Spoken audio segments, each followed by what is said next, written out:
So let's talk about sit-ups.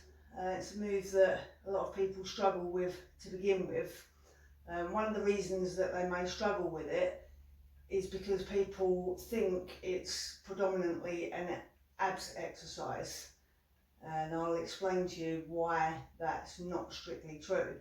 So your ab muscles, sometimes people think about the six-pack and they think that they're muscles that run this way, but actually it's a long strip of muscle that runs from just underneath the chest bone down to the pelvis. It's a long strip like that.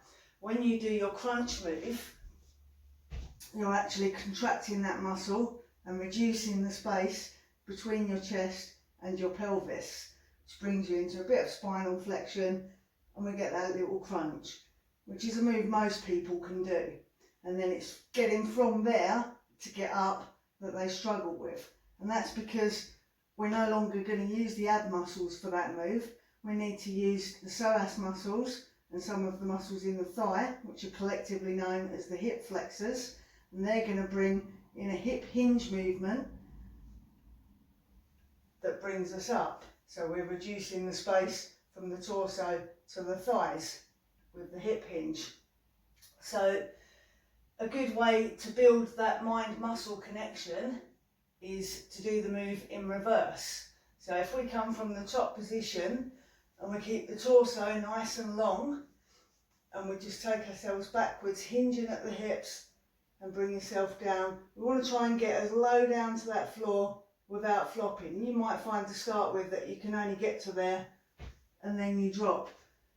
With some practice, you should be able to control that movement and take yourself all the way down. And as you do that, you'll notice that where you feel it most is actually not in your abs. It will be right in the groin, which is where those hip flexors are working. So particularly when you start getting to this position, you'll feel that in the groin, especially if you do 2 or 3 or 5 of them. That's the muscle that we want to be working as we come down. Once our brain realises that actually we're not trying to use this muscle to get up, we're using this muscle, it should be able to perform that move a lot better.